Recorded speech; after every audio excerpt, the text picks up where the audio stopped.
A very good evening to Dr. Putri. Today I'm going to talk about canine parvovirus.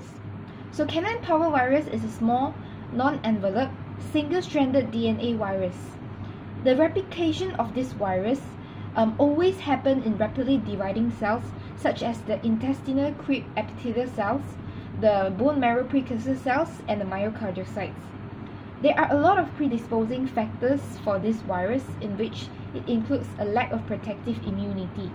Firstly, the puppy might not get enough colostrum from the mummy. As we know, the bitch will transfer passive immunity to the puppy. If the puppy doesn't get this immunity, it will be lack of the immunoglobulin to counter this virus. And also, after the puppy gets the milk from the mother, after the puppy wean, it might not get vaccinated. So without the passive immunity from the mom, this puppy is predisposed to this virus. And also, it might be due to stress, unsanitary conditions, or concurrent intestinal parasites infestation, and also breed disposition. For the pathogenesis of this virus, it may be direct, in which through the fecal-oral route, or indirect, which is through the oral-nasal exposure to contaminated formats with feces. So the shedding period of this virus is 3 days earliest after the infection, and it can go up to 3 to 4 weeks. So the virus likes to replicate in a few places, such as lymphoid tissue of oropharynx. Then it will go down to the mesenteric lymph nodes, the thymus, and also the intestinal crypts of small intestines. So for the during the puppy wean, it is more prone to this virus because when the puppy is weaning, the puppy will have a change of diet and the bacterial flora in the intestinal. So it will also increase the mitotic index because the environment is changing, the diet is changing. And you can also see atrophy of villi and epithelial destruction, especially at the germinating sites. So the germinating centers and the cortex of the thymus will also be invaded by the virus, and the puppy will develop severe lymphopenia.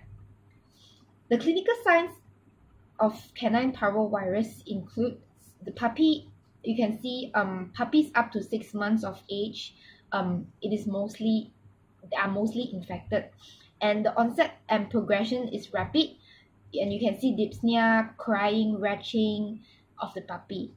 And due to the acute enteritis, you can see the puppy will vomit, it will have small bowel changes, and you can observe mucoid to hemorrhagic diarrhea.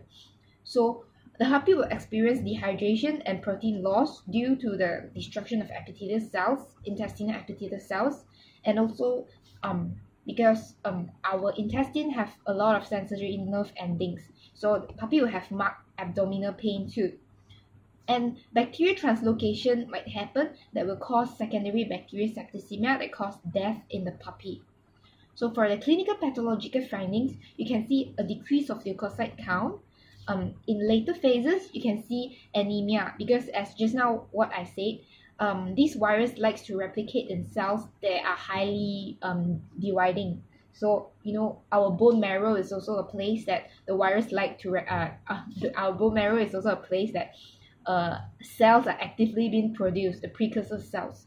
So later phases, the virus might cause the suppression of the bone marrow and cause anemia. And also you can see thrombocytopenia. And for the diagnosis, how to rule in, rule out. So firstly, you can ask the owner whether the puppy is vaccinated or not. And if you see an acute onset of diarrhea, depression, dehydration, and also fever, leukopenia, you can more or less know because it's a puppy. And you can also look through the feces. There are a lot of conventional test kits in which build-up of canine parvovirus antibody test kit. You can usually detect it 4 to 7 days after infection for the positive samples. And also we can check on the serology test, necropsy test, histopathology, electron microscope, PCR, and also virus isolation. For the management of canine parvovirus cases, there are no specific treatment up until now to the specific agent. So what we can give is supportive care, and also such as fluid therapy, give lactated renal solution to balance the acid base balances, and also non-protein colloid. There are research shown that the survival rate without treatment is 9.1% and 6.4% with treatment of the survival rate. So it's better to give some supportive care to the puppy. And we can also provide anti-emetics to the puppy, such as metoclopramide, because they will keep vomiting, and vomiting cause the loss of electrons. And we can also administer some antibiotics, which is bactericidal, and that are broad spectrum to prevent secondary bacterial infection that will cause septicemia. And for the prevention, we can owner is advised to let the puppy stick to the mother to get colostrum and have proper vaccination programs. And also good hygiene practices is the most important. Like we need to disinfect the places properly so that there are not so many feces that will increase the rates of transmission.